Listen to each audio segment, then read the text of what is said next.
الحمد لله رب العالمين والصلاة والسلام على سيد الأنبياء والمرسلين وعلى آله وأصحابه أجمعين.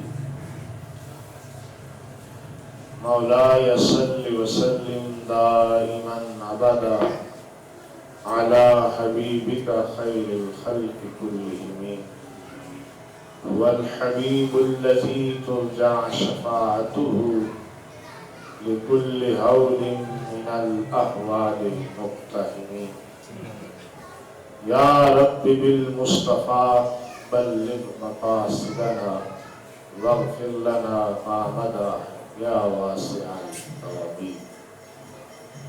الصلاة والسلام عليك يا رسول الله وعلى آلك وأصحابك يا سيدي يا حبيب الله. الصلاة والسلام عليك يا سيدي يا رحمة للعالمين. الصلاة والسلام عليك سيدي يا رحمة للعالمين.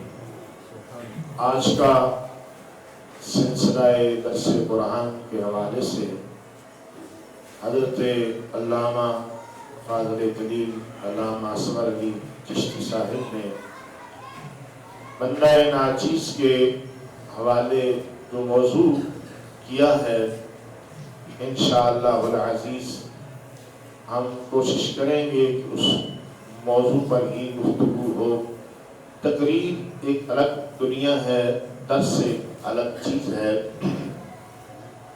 ان دونوں میں فرق کافی نظر آتا ہے، لیکن اگر سامعین سننے اور سمجھنے کے لیے آئے ہوں تو اللہ دونوں کو برکت عطا فرمائے. آیت نمبر 183 سے لے کر 185 تک حضرت صاحب نے حکم فرمایا کہ آپ نے ان کی روشنی میں رمضان المبارک احکام و مسائل اور رمضان ہم سے کیا مطالبہ کرتا ہے. یقیناً یہ موضوع انہی آیات مقدسہ سے ماخذ ہے. اللہ کریم نے رمضان المبارک کا جو مہینہ عطا فرمایا ہے، رمضان، پہلے تو ہم اس لفظ رمضان کی بات کریں. رمضان اس کے دو ماخذ ہیں، دو مادے ہیں، جو کہہ لیں دو بنیادیں ہیں. ایک رمضان یہ اللہ کی صفت بھی ہے، جیسے نبی علیہ السلام نے فرمایا تم یوں نہ کہا کرو کہ رمضان آیا اور رمضان گیا، بلکہ تم یوں کہا کرو کہ رمضان کا مہینہ آیا اور رمضان کا مہینہ گیا، کیونکہ یہ اللہ کی صفت بھی ہے. اور رمضان اس کا معنی یہ رمضان سے مشتق ہے، جس کا معنی ہوتا ہے ایسی بارش جو گرد و غبار پر پڑے اور اس کو صاف کر دے. اس لیے جب رمضان کے اندر اللہ کی رحمت کی بارش جب گناہگاروں پر پڑتی ہے تو ان کے گناہوں کو صاف کر دیتی ہے. اس لیے رمضان کو رمضان کہتے ہیں. دوسرا اس کا معنی رمضان ہے. رمضان کا معنی ہوتا ہے تیز دھوپ، سخت دھوپ. سخت دھوپ جو ہے جس طرح انسانی بدن کو جلا دیتی ہے، تنگ کرتی ہے، تڑپا دیتی ہے، اسی طرح جو رمضان المبارک میں ہونے والی رحمت اور انوار الہیہ کی جو بارش ہوتی ہے وہ انسان کے گناہوں کو جلا کر راکھ کر دیتی ہے. اس لیے رمضان رمضان سے مشتق ہے. اور رمضان المبارک کو رمضان کہا کیوں جاتا ہے؟ دو تو میں نے اس کی وجہ بیان کر دی. دراصل اہل عرب کا یہ اصول رہا کہ جس مہینے کے اندر جو چیز آئی انہوں نے اسے اسی کے ساتھ ہی نومینیٹ کر دیا، اس کا نام وہی رکھ دیا. جس طرح ربیع الاول اب بہار آئی تو پہلی بہار اس کو ربیع الاول کہہ دیا. سخت سردی کا موسم آیا تو کہا جمادی الاولیٰ، پہلی سخت سردی آ گئی.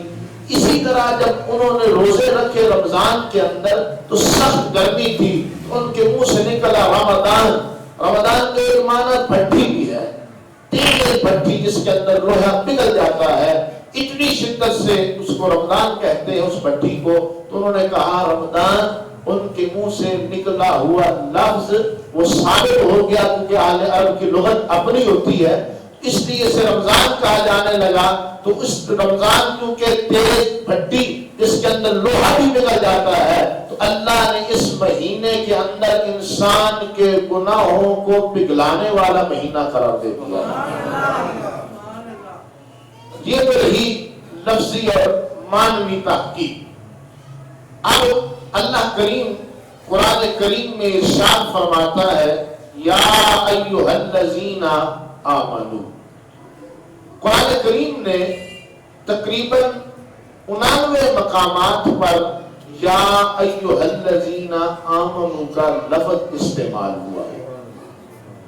99 مقامات پر یا ایھا الذین آمنو کا لفظ استعمال ہوا اور یا ایھا الناس اس کے علاوہ استعمال ہوا ہے. وہ جتنی مرتبہ بھی آ گیا ہے.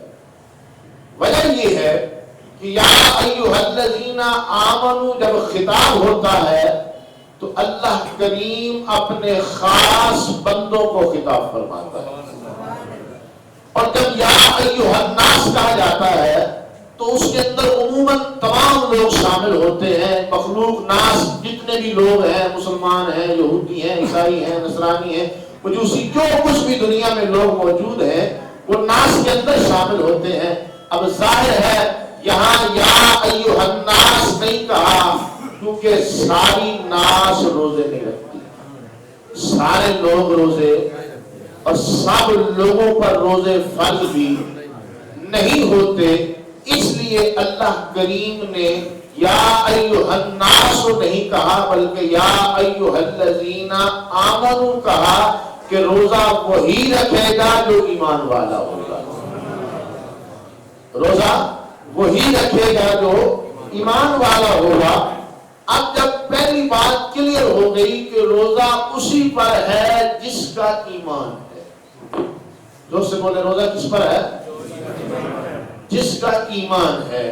اب الناس تو کہا نہیں کہ جناب، لیکن یہاں جو اللہ کریم نے قرآن کریم جس طرح ہم انگریزی کے ٹینسز پڑھ کے اور اس کے تمام تر گرامر کو جان کے اس کے اندر سے معنی و مفہوم نکال لیتے ہیں، ٹرانسلیشن کر لیتے ہیں، اسی طرح عربی کے اندر گرامر میں انسان جب چلا جاتا ہے تو وہ چھپے ہوئے موتیوں کو بھی لے آتا ہے جو عام آدمی کو نظر نہیں آتا.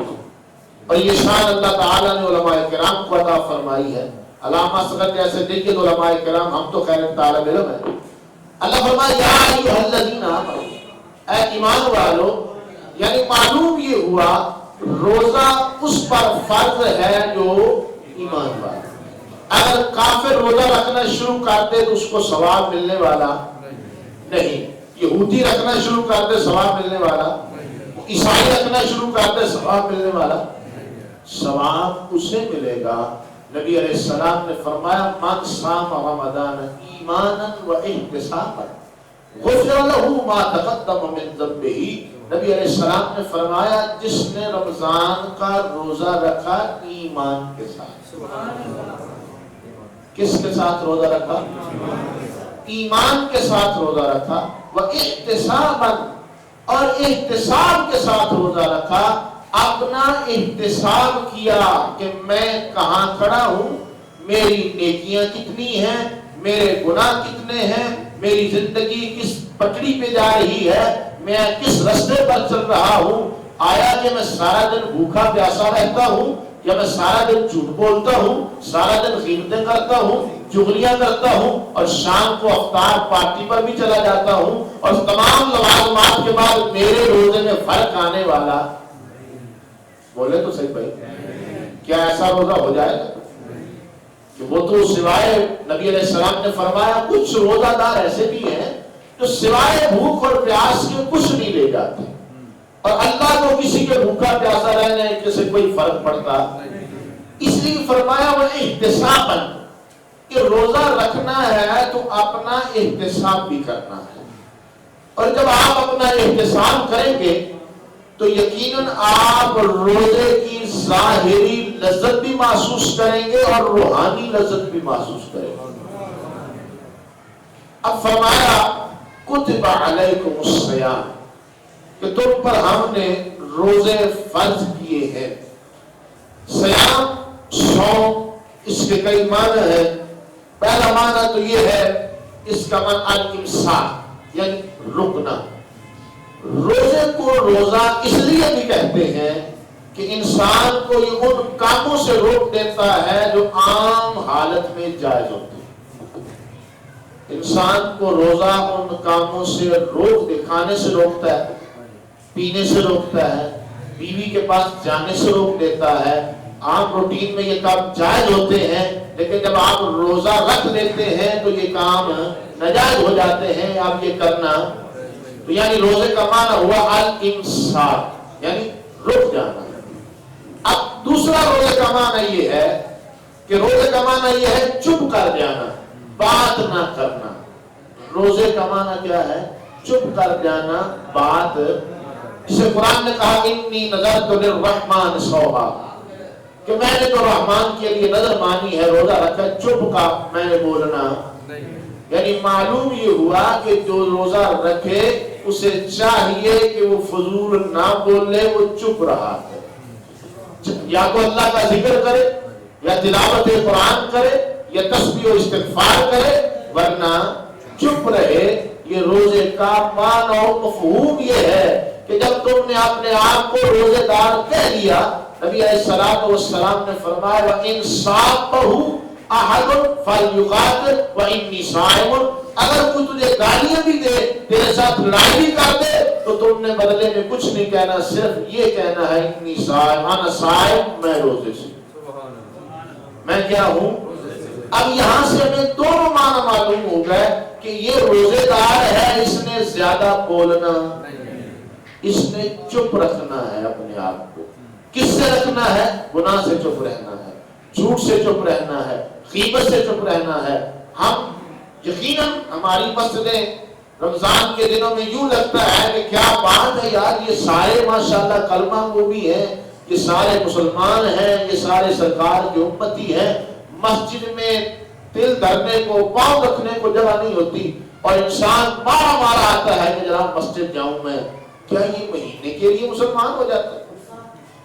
آپ سوچیں کہ کیا یہ مہینے کے لیے اسلام آیا ہے کہ ایک مہینہ تم روزے بھی رکھ لو اور نمازیں بھی پڑھ لو، تلاوت بھی رکھ کے کر لو، اور جب جیسے ہی چاند نظر آیا اور یہ چاند بھی غائب ہو گیا، ایک چاند نظر آیا اور دوسرا چاند غائب ہو گیا۔ اب مولانا پریشان ہے کہ تکبیر کون پڑھے، مولانا پریشان ہے کہ جماعت میں بندے وہ کہاں گئے سارے۔ ارے اللہ کے بندے، اپنے آپ کو مہینے کا مسلمان نہ بنا۔ جب آپ نے یا ایھا الذین آمنوا ادخلوا فی السلم کافہ، اے ایمان والو اسلام میں مکمل داخل ہو جاؤ، تو جب آپ مکمل داخل ہوں گے تو آپ رمضان کے بعد بھی یوں ہی کریں کہ آپ کو محسوس ہو کہ میں نے رمضان گزارا ہے۔ اب کتب علیکم الصیام کہ ہم نے تم پر روزے فرض کیے ہیں۔ روزے کی کئی حیثیتیں ہیں، روزہ فرض بھی ہے، رمضان کے روزے فرض ہیں۔ روزہ واجب بھی ہوتا ہے، جس نے نظر مان لی ہو تو وہ روزہ واجب ہو جاتا ہے۔ روزہ سنت بھی ہے، عاشورہ کا روزہ، یہ روزے سنت بھی ہیں، اور اسی طرح روزہ مکروہ بھی ہے، جب آپ عید کے دن روزہ رکھ کے بیٹھ جائیں۔ یہ مختلف حیثیتیں ہیں، لیکن فرمایا کتب علیکم الصیام کما کتب علی الذین من قبلکم۔ میری بات کو توجہ سے سنیے گا، اللہ فرما رہا ہے کما کتب علی الذین من قبلکم۔ یہاں حرص کاف حرف جار بھی ہو سکتا ہے اور کاف حرف تشبیہ بھی ہے۔ زیادہ مناسب یہ ہے کہ اسے حرف تشبیہ کہا جائے کہ جیسا کہ ہم نے تم سے پہلے لوگوں پر روزے فرض کیے، لعلکم تتقون، ہمارا پہلے روزوں کو بندوں پر روزوں کو فرض کرنا دراصل یہاں ایک بہت بڑی حکمت کی بات مفسرین نے لکھی ہے کہ دراصل اللہ کریم نے اس سے پچھلی آیات میں جسے ربط تفسیر کہا جاتا ہے، ربط آیات کہا جاتا ہے، ما قبل کا تعلق بھی کہا جاتا ہے، کہ یہاں پیچھے اللہ کریم یہ بیان فرما رہا ہے کہ تم کتب علیکم القصاص فی القتل، کہ جب تم کوئی قتل کر دو تو اس سے قصاص لو۔ ظاہر ہے جب کوئی بندہ اپنے آپ کو قصاص کے لیے پیش کرے گا تو آیا کہ وہ قصاص کے لیے پیش ہونے جا رہا ہے، وہ اپنے آپ کو یوں سمجھیے کہ اپنے آپ کو مارنے کے لیے پیش کر رہا ہے کہ جناب مجھ سے قتل ہو گیا، میں آ گیا ہوں، میری جان لے لی جائے، مجھے ختم کر دیا جائے۔ اب ظاہراً تو ایک جان جا رہی ہے، لیکن اللہ فرماتا ہے قصاص کے اندر تمہاری زندگی ہے، قصاص کے اندر تمہاری، یہ میرا موضوع نہیں لیکن سمجھانے کے لیے، ان آیات کو سمجھانے کے لیے مجھے اس پر جانا پڑا ہے۔ قصاص کے اندر تمہاری زندگی، وَلَكُمْ فِي الْقِصَاصِ حَيَاتٌ، تمہاری قصاص میں زندگی ہے۔ یا اللہ بندہ تو مر رہا ہے، وہ پھانسی لگ رہا ہے، ختم ہو رہا ہے، وہ دنیا ایک مر گیا دوسرا مارا جا رہا ہے بدلے میں، تو یہاں تو زندگی سمجھ نہیں آ رہی، یہ کیسی زندگی ہے؟ تو فرمایا تیری نظر صرف ظاہر پر رہتی ہے، اگر ایک قصاص میں جائے گا آئندہ دوسرا قتل اور باقیوں کو زندگی مل جائے گا، باقیوں کو پھر وہ جلدی سے اٹھ کے کسی کو قتل نہیں کر دے گا، اسے پتا ہوگا میں اسے ماروں گا تو میں مر جاؤں گا، میں نے بچنا، باقیوں کی زندگی کیا ہو جائے گی؟ محفوظ ہو جائے گی۔ اب اس سے پہلے اللہ کریم نے قصاص کا بڑا سخت حکم بیان فرمایا کہ تم نے اپنے آپ کو مارنے کے لیے پیش کر دینا ہے، اپنی جان دے دینی ہے، اور اس میں معاشرے کو زندگی مل جائے گی۔ دوسری بات جو اللہ نے یہاں فرمایا کہ تم وصیت کر دو، خیر اب تو اس کی آیت منسوخ ہے جبکہ آ گئی پوری وراثت کی آیت۔ وصیت کے اندر کیا ہوتا ہے کہ انسان اپنا مال جو اس نے بڑی محنت سے کمایا ہوتا ہے، بڑی مشقت سے کمایا ہوتا ہے، وہ کہتا ہے یار یہ فلاں کو دے دیں، یہ فلاں کو دے دیں، یہ فلاں کو دے دیں، وہ اس طرح کر کے مال دے دیتا ہے۔ اپنی جان دینا، اپنا مال دینا، یہ دونوں کام بڑے مشکل کام ہیں۔ جان دینا، مال دینا، آپ سب بہتر جانتے ہیں کہ لوگ مال کمانے کے لیے کیا کچھ نہیں کرتے اور کیا کچھ کرتے ہیں، یہ سب آپ کو علم ہے، کتنا کچھ لوگ کرتے ہیں۔ مال دینا اور جان دینا یہ دونوں بڑی مشکل چیزیں ہیں۔ اللہ کریم نے پہلے جان کا حکم بیان کیا، پھر مال کا حکم بیان کیا۔ جیسے ہی مال کا حکم بیان کیا فرمایا فَمَنْ خَافَ مِنْ مُوصٍ جَنَفًا أَوْ إِثْمًا فَأَصْلَحَ بَيْنَهُمْ فَلَا إِثْمَ عَلَيْهِ إِنَّ اللَّهَ غَفُورٌ رَحِيمٌ۔ اگر یہ سارا کچھ معاملے ہو جائیں، صلح ہو جائے، گناہ کوئی نہیں، اللہ بخشنے والا مہربان ہے۔ اب جب اس نے قصاص کے اندر بھی، وصیت کے اندر بھی بات ختم کر دی بخشش پر، بات ختم کر دی بخشش پر، لیکن ساتھ ہی بخشش کی بات کر کے انسان کو کہا کہ اب تم ایسا کرو اے امت مسلمہ، خاص کر تم روزے رکھو۔ کیا کرو؟ روزے رکھو۔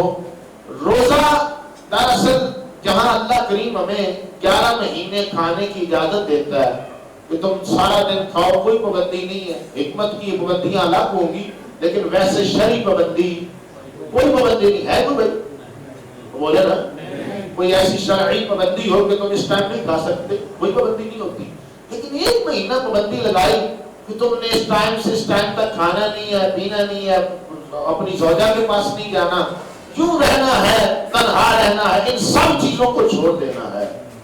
تو فرمایا دراصل مفسرین علامہ تفسیر روح البیان کے اندر علامہ اسماعیل حقی علیہ رحمہ فرماتے ہیں اس کے کچھ اسرار یہ ہیں، اللہ کی ذات کھانے سے پاک ہے۔ بولے نا، اللہ کھانے سے، اللہ پینے سے، اللہ بیوی سے۔ اب سمجھیں، بندے کو کھانے سے منع کیا، بندے کو پینے سے منع کیا، بندے کو ایک ٹائم کے اندر، ایک مقررہ حدود کے اندر بیوی کے پاس جانے سے منع کیا۔ رب چاہتا کیا؟ اس کی صرف اللہ الصمد ہے، وہ بے نیاز ہے، وہ بے پرواہ ہے، واللہ غنی عن العالمین، وہ تو لیس کمثلہ شیء، اس کی مثل تو شے ہی کوئی نہیں۔ میں آپ کو سمجھانے کے لیے مثال پیش کر رہا ہوں۔ اللہ کریم کی ذات اور صفت جو ہے وہ کھانا پینا اور بیوی کا معاملہ رب کا نہیں ہے۔ اللہ چاہتا ہے ایک مہینہ تو مجھ سے بھی دوستی کر، میرا بندہ بن کے بھی دکھا نا مجھے کہتا ہے میں تیرا بندہ ہوں اور تو کھا رہا ہے، مجھے کہتا ہے میں بندہ ہوں تو پی رہا ہے، مجھے کہتا ہے میں بندہ ہوں تو خواہشات نفسانی کے پیچھے دوڑتا ہے۔ تیری ساری کام تیری مرضی کے ہیں، بندہ میرا بننا ہے تو کچھ تو ٹائم مجھے دے کے دینا، کچھ ٹائم مجھے دکھا اور کچھ ٹائم میرے لیے نکال۔ جب بندہ کھانا چھوڑ دیتا ہے، پینا چھوڑ دیتا ہے اور بیوی کے پاس جانا چھوڑ دیتا ہے، ایک صبح صادق سے لے کر غروب آفتاب تک وہ ملکوتی صفات اختیار کر جاتا ہے۔ فرشتے کھاتے پیتے، بیوی کا معاملہ بھی نہیں ہے، اس سارا دن اللہ کی تسبیح بیان کرتے رہتے ہیں، سارا دن بارگاہ رب العزت کے اندر اپنے توبہ استغفار تسبیح و تحلیل بیان کرتے ہیں۔ اللہ کی ذات اس روزے کا مقصد یہ بیان کرنا چاہتی ہے، فرمایا ہے کہ تم ان چیزوں کو چھوڑ کے دیکھو، پھر جو تمہارے اندر روحانیت آئے گی، جو تمہارے اندر اسرار و رموز کھلے گے، تمہارا مجھ سے ملنا آسان ہو جائے گا۔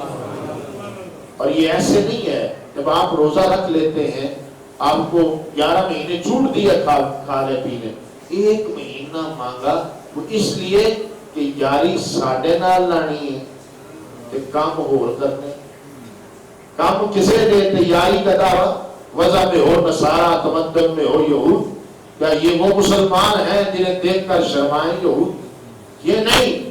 اگر اللہ کا بندہ بنا ہوا ہے تو دیکھ رب کھانے سے پاک، پینے سے پاک، بیوی سے پاک، تو بھی ذرا دیکھنا، ذرا صبح سے لے کر شام تک تیرے چہرے کے اندر جو تبدیلیاں، تیرے معاملات کے اندر جو تبدیلیاں، کبھی تو تسبیح پڑھتا نظر آتا ہے، کبھی تو قرآن پڑھتا نظر آتا ہے، کبھی تو ذکر و اذکار کرتا ہوا نظر آتا ہے۔ اللہ کریم فرشتوں میں اجلال فرما کر فرماتا ہے، دیکھ فرشتوں، یہ میرا بندہ اپنی صفات کو چھوڑ کر تم سے بھی آگے جا رہا ہے، اپنی صفات کو چھوڑ کر۔ یہ کھائے نہ تو اس کا گزارا نہیں ہے، یہ پیے نہ تو اس کا گزارا نہیں ہے، یہ نکاح نہ کرے تو اس کا گزارا، لیکن اگر میں اس پر کچھ کہہ دوں تو یہ سب کچھ کر کے دکھا رہا ہے، یہ سب کچھ چھوڑ رہا ہے، کس کی خاطر؟ میری رضا کی خاطر۔ اس لیے اللہ کریم نے تمام عبادات کا بدلہ جنت دی ہے، اور یقیناً جنت سے بڑھ کر کوئی اور بدلہ ہو۔ آپ نماز پڑھیں، بدلہ کیا ہے؟ بولے نا یار۔ آپ زکات دیں، بدلہ۔ آپ حج کریں، بدلہ۔ آپ تسبیح و تحلیل کریں، بدلہ۔ اگر قبول ہو جائے یہ ساری چیزیں، بدلہ کیا ہے؟ جنت ہے۔ لیکن روزے کے بارے میں کہا تو بھوکا رہتا ہے، پیاسا رہتا ہے، معاملات چھوڑ دیتا ہے، الصوم لی وانا عاجزی بہی، الصوم لی وانا اجزی بہی، الصوم لی انا عاجزی بہی۔ فرمایا روزہ میرے لیے ہے، میں بدلہ خود دوں گا۔ روزہ میرے لیے ہے، میں اس کا بدلہ، یا اللہ بدلہ کیا ہوگا؟ فرمایا انا اجزی بہی، میں خود اس کی جزا بن جاؤں گا، میں خود اس کی جزا بن جاؤں گا۔ آپ عقل پر غور کریں، غور اس پر کریں کہ تمام عبادات کا بدلہ جنت رکھ دیا، کیا ہوگا کہ روزے کا بدلہ بھی جنت؟ نبی علیہ السلام نے فرمایا جنت کے اندر ایک دروازہ، 8 دروازے ہیں، اور ایک دروازے کا نام ریان ہے، جہاں سے روزہ داروں کو بلایا جائے گا، اے روزہ داروں ہماری بارگاہ میں آ جاؤ۔ اب فرمایا صوم لی وانا اجزی بہ، روزہ میرے لیے ہے، میں خود اس کی یا اللہ نماز پڑھی بدلہ کیا ہے؟ تسبیح کہی روزہ بدلہ، زکات بھی بدلہ، حج جیسا مشکل کام اور پیسے والا، روزے پر پیسے تو نہیں لگتے، آپ کچھ نہ کھائیں روزہ رکھ لیں تو کوئی مسئلہ نہیں، روزہ تو ہو جائے گا۔ حج پر تو پیسے بھی لگتے ہیں لیکن بدلہ اس کا جنت رکھ دیا۔ یہاں لگتا بھی کچھ نہیں، مخصوص سی روٹی غذا جو بھی آپ کھا لیں آپ کی مرضی، روزہ رکھ لیں، فرمایا بدلہ میں خود ہوں۔ بدلہ کون ہے؟ میری ذات خود ہے۔ یا اللہ وجہ کیا ہے، معاملہ کیا ہے؟ بدلے میں سب عبادات کا بدلہ جنت ہوتا ہے، روزے کا بدلہ تیری ذات۔ فرمایا اس کے اندر حکمت اور راز یہ ہے کہ تمام عبادات، آپ نماز پڑھتے ہیں لوگوں کو پتہ چل جاتا ہے کہ یہ نمازی آدمی، آپ نماز پڑھتے ہیں لوگوں کو پتہ ہوتا ہے، بولے نا یار کہ آپ نمازی ہیں۔ آپ صدقہ لیتے ہیں تو کسی کو پتہ ہو نہ ہو، جس کو دیتے ہیں اس کو پتہ ہوتا ہے کہ یہ صدقہ دیتے ہیں۔ آپ حج پر جاتے ہیں، محلے کو پتہ ہوتا ہے کہ حج صاحب ہے۔ آپ تسبیح و تحلیل کرتے ہیں، آپ کے معاملات چلتے ہیں، سب لوگوں کو پتہ چل جاتا ہے۔ لیکن روزہ وہ عبادت ہے جو اللہ جانتا ہے یا بندہ جانتا ہوتا ہے۔ اب کسی کو تو نہیں پتا کہ کون روزے سے ہے اور کون نہیں، کس کا روزہ ہے اور کس کا۔ یہ وہ مخفی راز ہے کہ جو انسان اور رب کے درمیان رہتا ہے کہ تمام عبادتوں میں ریاکاری کا شبہ ہو سکتا ہے۔ نمازی کہلوایا، حاجی کہلوایا، تسبیح و تحلیل والا کہلوایا، بہت کچھ کیا، لیکن کوئی روزے دار کہلوائے اور وہ جانے اور اب یہ وہ اخلاص ہے اصل میں وہ محبت، وہ عقیدت، وہ جذبہ، وہ اللہ کی ذات کا ڈر اور اس سے محبت ہے اس کا نام، کہ جب یہ میری محبت میں سب کچھ گھر میں ہونے کے باوجود کھاتا، سب کچھ اس کے اختیار میں ہونے کے باوجود کچھ بھی ایک اپنے پاس رکھتا نہیں ہے، حتیٰ کہ پانی اتنا گھر میں موجود ہوتا ہے لیکن یہ استعمال کرتا۔ یہ جو اس کا اخلاص ہے نا، اس کا مخلص ہونا میرے ساتھ ایک کام کے اندر، وہ کیا ہے؟ روزہ ہے۔ اس لیے کہا انا مجزی بہ، میں خود اس کی جزا بن جاؤں گا۔ اور یاد رہے جب کوئی انعام دینے والا انعام دے، بدلے میں مختلف چیزیں دے دے، تو لینے والا کہتا ہے چلے ٹھیک ہے میرا یہی حق بنتا تھا، میں نے اتنا ہی کیا تھا۔ لیکن اگر دینے والا کہے رکے رہو، ٹھہرے رہو، میں خود تمہارے ساتھ رہوں گا۔ اب آنا اجزا بہ کا مطلب یہ ہے، محدثین نے لکھا کہ دراصل اللہ کریم اپنے بندے کو، نبی علیہ السلام نے فرمایا فرحتان عند فطرہ وعند لقاء ربہ، فرمایا دو خوشیاں رب روزہ دار کو دے دیتا ہے، دو خوشیاں دیتا ہے روزہ دار کو۔ آپ عام حالات میں مسواک نہ کریں، برش نہ کریں تو آپ شاید مجمع میں بیٹھ نہ سکیں، بیٹھ تو جائیں لیکن شاید لوگ منہ لگانا گوارا نہ کریں، بات سننا گوارا نہ کریں کہ یار اس کو تو کوئی اس کے حالات نہیں ہے، اس کے منہ سے بو آتی ہے۔ لیکن اگر یہی بو معدے سے اٹھے اور بندہ روزے سے ہو، فرمایا اطیب عند اللہ عند مسک الریح، فرمایا اللہ کو کستوری سے بھی زیادہ پسند آ جاتی ہے، اللہ کو کستوری سے بھی زیادہ پسند آ جاتی ہے۔ یار یہ تو بو تھی تھوڑی دیر پہلے، ایک دن پہلے بو تھی، لوگ پسند نہیں کرتے تھے، معاملہ مشکل ہو جاتا تھا بیٹھنا، آج کیا ہوا؟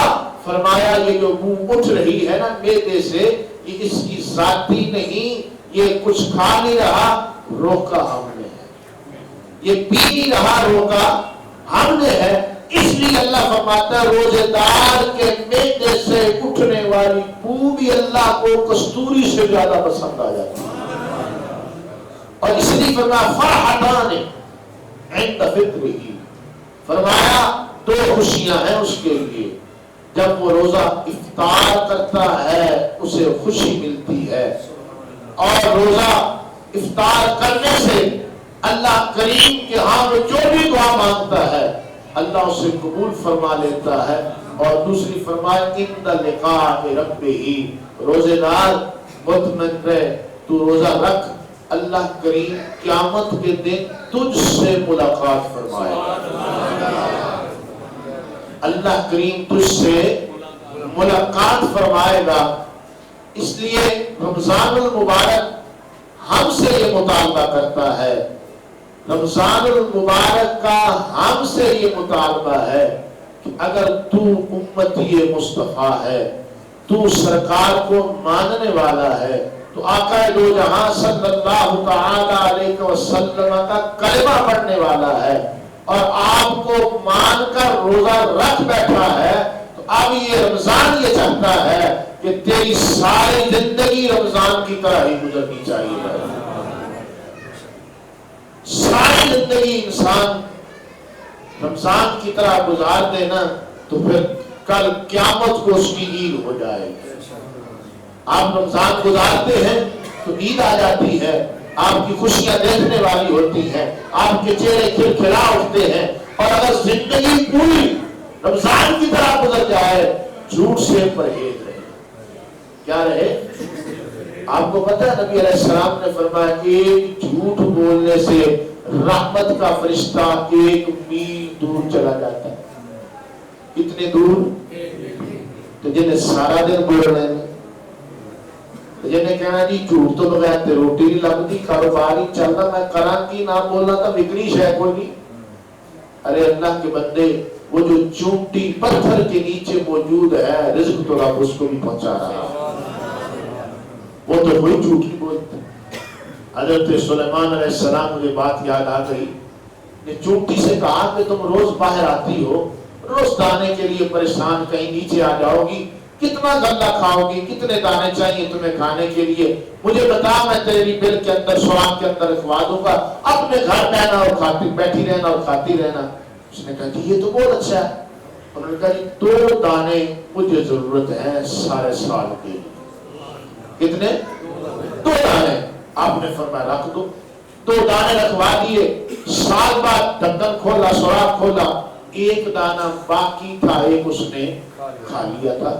سلیمان علیہ السلام نے فرمایا کہ تم نے تو مجھ سے کہا تھا کہ میں 2 کھاؤں گی، اور تم نے تو 1 ہی استعمال کیا۔ کیا الفاظ تھے وہ چونٹی کے؟ آپ جانتے ہیں کہ سلیمان علیہ السلام ہر چیز کی بولی جانتے ہیں۔ فَتَبَسَّمَ ضَاحِكًا مِّن قَوْلِهَا، آپ مسکرا پڑے اس کی بات کو سن کے۔ چونٹی نے جواب دیا حضرت یہ بات ٹھیک ہے کہ آپ نے سالانہ روزی کا اہتمام کر دیا اور 2 دانے دے دیے، اور میں نے 1 استعمال کیا، 1 ابھی باقی ہے۔ پہلے روزی رب دیتا تھا، 2 کھاتی تھی، پہلے روزی رب دیتا تھا، 2 کھا لیتی تھی، یقین تھا، اطمینان تھا کہ رب اور بھی۔ اب آپ کے ہاتھ میں آئی، آپ بندے ہیں، کیا پتا آپ دوبارہ سال کو بھول جاتے، نہ دیتے۔ میں نے کہا 1 ہی کھا، روزی بندے کے ہاتھ میں آ گئی، 1 ہی کھا، روزی بندے کے ہاتھ میں آ گئی ہے۔ تو اس لیے اگر جھوٹ بولنے سے ہی کاروبار چمکے اور انتہائی اعلیٰ مقام تک جائیں تو پھر رمضان گزارنے کا فائدہ تو نہیں رہ گئے۔ آپ سارا دن بھوکے رہتے ہیں، لوگ مسئلہ پوچھ لیتے ہیں جناب مجھے شوگر ہے روزہ نہیں رکھ سکتا، دل بڑا کرتا ہے روزہ رکھوں، لیکن شوگر والے نے یہ تو نہیں پوچھا یار جھوٹ کیسے چھوڑوں، بلڈ پریشر ہے ہائی لیول پر رہتا ہے، روزہ رکھنے کو بڑا دل کرتا ہے، لیکن یہ نہیں کہا کہ غیبت چھوڑنے کو دل کرتا ہے، یہ نہیں کہا کہ میں سچ بولنا چاہتا ہوں، زندگی اللہ اور اس کے رسول کے حکم کے مطابق گزارنا چاہتا ہوں۔ اگر وہ اس قدر پر آ جائے اور اپنے آپ کو روزہ دار بنا دے، آقا عالم صلی اللہ تعالی علیہ وسلم، کمال ہے سرکار کی ذات کا، نبی رحمت صلی اللہ تعالی علیہ وسلم نے رمضان امتی کو نیکیوں کا پیکج عطا فرما دیا۔ آپ پیکج لگائیں وہ جتنے مرضی کالیں کریں، آپ رمضان کے اندر وہ نیکیوں کی عادت ڈالیں، فصلی بٹیرے نہ بنے. آپ فصل ہوتی ہے وہ ہر جانور آتے ہیں اپنا دانا دنا چگ لیا اور اپنے سفر کو چلے گئے, پیچھے پتہ ہی نہیں ہے. ایسا نہ کر, اس لیے کہ اللہ کریم نے تجھے رمضان زندگی میں نصیب جو فرما دیا ہے, یہ اللہ کا فضل سمجھ اور اپنے لیے بہت بڑا انعام سمجھ. نبی علیہ السلام نے فرمایا جو مردے قبروں میں چلے گئے ہیں ان کی آرزو ہے کاش ہمیں زندگی میں ایک اور رمضان ملے یا موقع مل جائے, ہم زندگی میں دوبارہ آ جائے تو کبھی بغیر روزے کے نہیں رہے, ہمیشہ روزے رکھیں گے. اس لیے رمضان کا ہم سے یہ مطالبہ ہے کہ ہم اللہ اور اس کے رسول صلی اللہ تعالی علیہ وسلم نے رمضان کا جو مہینہ گزارا ہے نا, ماشاءاللہ ہماری افطاری ہماری سحری کہاں یہ صحابہ کرام والا وتیرہ اور طرز عمل. مولا علی رضی اللہ تعالی عنہ سے کسی نے پوچھا حضور پسند کیا ہے, پسند کیا ہے؟ ہماری پسند بھی اگر کوئی پوچھ لے تو امید ہے کہ وہ پچھتائے گا کہ یار یہ تو مجھ سے بھی کہیں آ گئی ہے, یہاں تک تو میں پہنچے نہیں جہاں تک حضرت پہنچ گئے ہیں, یار بہت آگے ہے, کیا ذہن ہے, کیا لیول ہے تمہارا. لیکن مولا مرتضی شیر خدا رضی اللہ تعالی عنہ نے فرمایا میری پسند یہ ہے کہ رمضان کا مہینہ ہو علی روزے سے اور روزے سے ہو اور میدان جنگ بھی ہو. تسی تو جنگ نہیں بولو تو صحیح, میدان جنگ بھی ہو اور علی جہاد کر رہا ہو اور اس کا روزہ بھی برقرار ہو. یہ ہے پسند. شدت کی گرمی ہو, رمضان کا مہینہ ہو, میدان جنگ ہو, پھر روزہ نبھانے کا بھی مزہ آتا ہے, روزہ رکھنے کا بھی مزہ آتا ہے. اور آج ہم ماشاءاللہ میرا خیال ہے پہلی ہضم نہیں ہوتی تو افطار کا ٹائم آ جاتا ہے, پتہ نہیں لگتا اسے. اس لیے بھوکا پیاسا رکھنا میں نے شروع میں عرض کیا اللہ کا یہ مقصد ہرگز نہیں ہے. جو رب تجھے 11 مہینے منع نہیں کرتا انہیں مہینہ منع کر کے کی لینا تیرے کو. کیڑا ان کو کاٹا پہ جائے بیچارے کو مہینہ ڈاک لو, کوئی روٹی پچ جائے گی, کوئی ادھروں فرق پہ جائے گا, ادھروں فرق پہ جائے گا, ایسا ہونے والا بھائی اس کے تو خزانے ختم نہیں ہوتے. کتنے کھا گئے, کتنے کھائیں گے, کتنے کھا رہے ہیں, اس کو پرواہ. تو مہینے سے کیا ہونے والا ہے, مہینے سے کچھ نہیں ہوتا. دراصل یہ مہینہ تجھے دیا ہے کہ ایسے زندگی گزار جیسے اس مہینے میں تو ہو جاتا ہے. ایسے اپنے آپ کو بنا لے تاکہ تو ایسا بن جائے اپنے آپ کے اندر کہ رمضان کا مہینہ گزرے. یقیناً آپ دیکھیں رمضان کی چاند رات چاند رات کے اندر سر سے ٹوپی غیر, حجام کے پاس جانا ہے داڑھی غیر, کلین شیو نیو جناب ماڈل سامنے آ جاتا ہے جناب بیچارہ رمضان گزارے آئے. ہائے ہائے کیا ہوا کہ رمضان تجھ سے داڑھی بھی نہ رکھوا سکا, تو نے رمضان کے اندر داڑھی چھوڑ دی. نہیں یار روزہ ہے تو تمہیں پتا ہے میں یہ کام تو نہیں کرنا. تو کیا ہے روزے تو بات کیا ہے, بڑے ٹھلے بول رہے ہو یار, بولتے صحیح. تو روزے دھوکا دین تو بچے ہیں تو کیا بعد تو دین بدل لے. تو روزے جھوٹ تو بچتا سے تو بعد بولتے صحیح. ان کا مطلب یہ ہے کہ اسی مہینہ صرف دکھاوا کیتا ہے. جو سب روزے دار الحمدللہ بہت پکا روزہ, جھوٹ نہیں بول رہا, بڑا سونا نبھائی رہا ہے, کوئی کچھ کہہ بھی دے کچھ نہیں کہہ رہے کہ تیرنا رمضان تو بعد گال کرا. یہ ہمارا جواب ہوتا ہے. ایک کئی روزے بند لینے دے پھر صحیح تیرنا بیٹھ کے کرا, نہیں کئی روزے نہ تو ہم میں تینوں کی کہوں کیا بعد میں آپ تبدیل ہو جائیں گے, کیا بعد میں آپ کا مسلک اور مذہب چینج ہو جائے گا, کیا آپ کسی اور دین میں چلے جائیں گے؟ ایسا تو اور اللہ ایسا کرے بھی نہ کہ آپ کہیں اور چلے جائیں. تو بھائی جب آپ خود ڈیڈ لائن بتا دیتے ہیں کہ تیرا نام رمضان تو بات گال ہوئے گی, تو بھائی اگر جو رمضان میں تجھے منع ہو رہا ہے, اپنے آپ کو روک رہا ہے کہ نہیں یہ زیادتی ہوگی, یہ ظلم ہوگا, یہ جھوٹ ہوگا, یہ چغلی ہوگی, یہ خرابی ہوگی, تو وہ بعد میں کیسے جائز ہو جائے؟ جو روزے کی حالت میں تو مسلمان بنا پھرتا ہے اپنے آپ کو درست کرنے کے چکر میں ہے, جیسے ہی تجھ سے بات کرے بھائی جا رمضان تو بعد گال کرا. کیوں بھائی؟ تو اس سے پتا ہے کہ میں پھر جو مرضی کروں، مجھے کیا ہونے والا ہے. لیکن یاد رکھ اللہ کریم تجھے جو موقع دیتا ہے نا سنورنے کا، آج کتنے چہرے ہیں جو اس رمضان میں نہیں ہیں، کتنے لوگ ہیں جو اس رمضان میں نہیں ہیں، کتنی دنیا رمضان سے پہلے دنیا سے چلی گئی، اور کتنے رمضان میں جائیں گے اس کا بھی پتا نہیں ہے. جو رب نے تجھے گھڑیاں عطا فرمائی ہیں اس کو غنیمت جان اور اپنے لیے بہتر جان لے، اور دعا کیا کر سحری اور افطاری میں، اے اللہ مجھے رمضان کے جس طرح روزے رکھ کے میں سچا مسلمان، عمدہ مسلمان، نرالا مسلمان بن گیا ہوں، اللہ بعد میں بھی مجھے برقرار رکھنے کی توفیق دے. اللہ کریم نے بات لمبی ہو گئی. کتب علیکم الصیام کما کتب علی الذین من قبلکم لعلکم تتقون ایاما معدودات. اللہ فرماتا ہے یہ گنتی کے دن، چند دن ہیں. یہ کیا ہے؟ گنتی کے چند دن.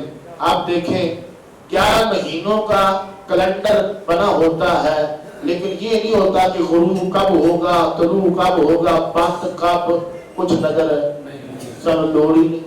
ساڑھے پر جدو مرضی طلوع ہو جائے، جدو مرضی غروب ہو جائے، سانوں کی مسئلہ بھئی اٹھنا ہی 11 بجے تو جدو مرضی طلوع ہو جائے. جنہیں 11 بجے اٹھنا ہے انہوں کی ضرورت نہیں ہوگا دیکھیں میں طلوع کدو ہو رہے، تو جنہیں 11 بجے دکان بند کرنی انہوں کی پتہ ہے غروب کدو ہو رہے. یہ کون سکھاتا ہے آگے؟ غروب اور طلوع بھائی ایک منٹ اتنے نہیں ہونا چاہیے، ایک سیکنڈ بھی اوپر نیچے. یہ تیرا عمل بتاتا ہے کہ گنتی تو خود شروع کر دیتا ہے، گنتی تو خود شروع کرتا ہے. اللہ نے تو کہا یہ گنتی کے چند دن ہیں، اور یقیناً چند ہی ہوتے ہیں. جب آپ کو روزے رکھنے کی عادت پڑ جاتی ہے، پہلے کوئی بھی چیز کی عادت ہوتی ہے پھر عبادت بنتی ہے. پہلے عادت انسان کرتے گزرتا ہے، جب اسے سرور آنے لگتا ہے مہینہ الوداع ہو جاتا ہے. تو اس لیے ان چند دنوں کو اللہ نے فرمایا ایام معدودہ، چند دن ہیں جن کا مہینہ چند دنوں کا ہوئے. تیری چپ تو سن کے جا. جن کا مہینہ کتنا ہے؟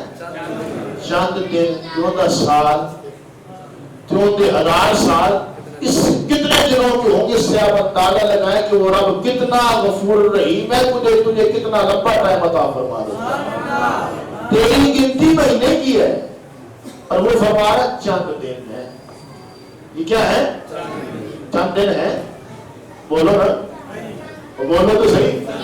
چند دن تو نہیں ہوتے، مہینہ ہوتا ہے، لیکن اللہ ان دنوں کو کیا فرما رہا ہے؟ چند دن. کیا مطلب؟ کہ تیرے پاس بڑا یہ دن تو رہیں گے لیکن تو خود چند دن ہے. یہ دن تو رہیں گے، اس انہوں نے پھر بھی آنا ہے، تا قیامت آتے رہیں گے، سلسلہ چلتا رہے گا. لیکن اے موجود آدمی، اے حاضر آدمی، تو چند دن ہے. اصل مطلب اور مفہوم یہ ایام معدودات، گنتی کے چند دن ہیں. روزے مہینہ ہوتے ہیں، ہر سال آتے ہیں، قیامت تک آتے رہیں گے، لوگ رکھتے رہیں گے. لیکن تجھے بتایا ہے کہ تو چند دن کا مہمان ہے. تو جو چند دن کا مہمان ہو اس کی اتنی لمبی امیدیں نہیں لگانی چاہیے. فرمایا فمن کان منکم مریضا او علی سفر فعدۃ من ایام اخر. جو تم میں سے مریض ہو یا سفر پر جائے تو اسے چاہیے کہ وہ روزے دوسرے دنوں میں قضا کر لے. کیا کر لے؟ کیا قربان اللہ کی عظیم شان پر تجھے کتنا بڑا ریلیف دیا کہ اے انسان اگر تو مریض ہو جائے. اب اس مریض، لمبی چھوڑی بات ہے، مختصر سی بات کرتا ہوں. مریض سے مراد ایسا مریض ہے جسے صحت مند ہونے کی امید نہ ہو، یا وہ ایسی صحت خراب ہو جائے کہ روزہ رکھے گا تو طبیعت اور خراب ہو جائے گی. جمہور یہ کہتے ہیں کہ ایسی مرض جس کے اندر درد بڑھنے یا کم ہونے کا خدشہ ہو، جان سے جانے کا خدشہ ہو، تو وہ مریض کہلائے گا. اسے چاہیے کہ وہ دوسرے دنوں کے اندر اس کی قضا کر لے. اور رہی سفر کی بات، 3 دن یا رات شرعی مسافت جو ہے، جو جو شخص اتنے لمبے سفر پر جائے یا 98 کلومیٹر موجودہ دنوں کے اندر اتنی مسافر پر جائے تو وہ روزہ چھوڑ سکتا ہے، اس کے لیے اختیار ہے. لیکن فرمایا کہ اگر وعد الذین یطیقونہ فدیۃ طعام مسکین، اب جو شخص روزہ نہیں رکھ سکتا، شیخ فانی بہت برا آدمی جس کے روزہ نبھا نہیں سکتا، شوگر کا مریض ہو گیا ہے، دن میں اسے 3-4 مرتبہ کھانا پڑتا ہے، یا بلڈ پریشر ہائی رہتا ہے، یا اور کوئی بیماری لگ گئی ہے، دل کا عارضہ لاحق ہو گیا ہے، یا کوئی بھی ایسا مسئلہ ہے جس سے جان کو خطرہ پڑ جائے گا، تو اسے چاہیے کہ وہ فدیہ دے دے. کیا دے دے؟ اور فدیہ جو ہے نا وہ روٹی نہیں جو سب تو کاٹو ہے تو بچ جائے چالو نے مولوی اور دیا میں تو کہہ نہیں انہوں نے بچا دے. نہیں، وہ کھانا جو تم خود استعمال کرتے ہو، جو کھانا خود کھاتے ہو، وہ بہترین قسم کا کھانا اس مسکین کو کھلا دو. مسکین کسے کہتے ہیں؟ مسکین اور فقیر میں فرق ہوتا ہے. مسکین شرعی وہ ہے جس کے پاس ایک وقت کا کھانا نہ ہو. فقیر شرعی وہ ہوتا ہے جس کے پاس ایک وقت کا کھانا موجود ہو.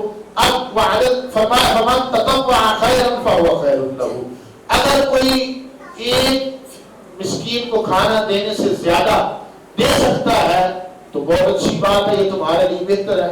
فرمایا وَأَن تَصُومُوا خَيْرٌ لَكُمْ إِن كُنتُمْ تَعْلَمُونَ، اگر تم سفر پر جاؤ اور تم جان لو، آج کل ماشاءاللہ ایئر کنڈیشن بسیں ہیں، آپ جہاں بھی جانا چاہیں روزہ رکھ کے بیٹھ جائیں، روزہ یک ٹھنڈا ہو جائے. کیا ہو جائے گا؟ وہ تو سفر ہے نہیں کہ جناب 3 دن رات تم نے اونٹ پر بیٹھنا ہے اور پیدل سفر کرنا ہے، رستے میں پانی بھی نہیں ملنا، پتہ نہیں چولستان کہاں جانا ہے. ایسا تو بولے نا، ایسا تو اگر آپ صحرا میں جانے کا ارادہ رکھتے ہیں تو الگ بات ہے، لیکن اگر آپ کہیں اور پنجاب ادھر کسی اور علاقے میں جانا چاہتے ہیں اور آپ کہتے ہیں کہ میں تے سفر تے جانا ہے تو بہنا ایئر کنڈیشن سے تے روزہ بھی میں یہ تو سفر تے جا رہے بھائی، ایسا سفر جو آپ کو مشقت کے اندر ڈال دے، جو آپ کی طبیعت کو بوجھل کر دے، ایسے سفر میں جائیں تو یقیناً آپ روزہ چھوڑ دیں، آپ کے لیے اختیار بعد میں قضا کر لیں. شہر رمضان الذی انزل فیہ القرآن، رمضان وہ مہینہ ہے جس میں قرآن کو نازل کیا گیا. میں مختصر سی بات کر کے علامہ صاحب نے 8 منٹ کا کہہ دیا ہے. رمضان کے اندر ہی قرآن کیوں نازل کیا گیا؟ وجہ کیا ہے؟ محدثین نے، مفسرین نے اس مقام پر لکھا کہ دراصل کلام اللہ کا جو کلام ہے نا، یہ انتہائی نورانی کلام ہے. کیا ہے؟ اس کے نور کا اندازہ اس سے لگا لیجیے، کروڑوں لوگ، اربوں لوگ روزانہ پڑھتے ہیں، تھکتے. ہر سال حافظ پڑھتا ہے، مزہ اور سرور میں آ رہا ہوتا ہے. ہر سال آپ خود قرآن بار بار پڑھتے ہیں، تھکتے. دنیا کی کوئی کتاب اٹھائیں، ایک مرتبہ پڑھ لیں، دوبارہ پڑھنے کو دل یا پڑھی ہوئی ہے میری، ٹھیک ہے، لیکن قرآن وہ کتاب ہے جتنا جتنا زیادہ پڑھو گے سرور میں اضافہ ہوتا جائے گا. تو بھائی دوسری کتابوں میں بھی تو لفظ ہی ہوتے ہیں، یہ بھی الفاظ. تو وجہ کیا ہے کہ دراصل وہ عام لوگوں کے لفظ ہوتے ہیں کتابوں میں، یہ اللہ کا کلام ہے. یہ کیا ہے؟ اور نورانی کلام ہے. یہ کیا ہے؟ جو قرآن پڑھتا رہتا ہے، حافظ قرآن کا چہرہ پر نور ہوتا ہے، اس پر بھی قرآن کی آیات کے نور کا اثر نظر آتا ہے. قرآن کی آیات کے نور، آیات کا جو نور ہے وہ حافظ قرآن کے چہرے پر نظر آ رہا ہوتا ہے. اس لیے کہ رمضان کے اندر اللہ کے انوار، تجلیات بہت زیادہ ہوتے ہیں، باقی مہینوں میں اتنے نہیں ہوتے. کلام نورانی تھا، مہینہ بھی نورانی چاہیے تھا. اس لیے اللہ کریم نے اس مہینے کا انتخاب فرمایا. اور دوسرا اس لیے بھی رمضان وہ مہینہ ہے جس میں قرآن سب سے زیادہ پڑھا جاتا ہے. رمضان وہ مہینہ ہے جس میں قرآن سب سے زیادہ پڑھا جاتا ہے شہر رمضان الذی انزل فیہ القرآن ہدی للناس وبینات من الہدی، اس میں ہدایت ہے لوگوں کے لیے اور واضح نشانیاں ہیں اور فرق کرنے والی ہے۔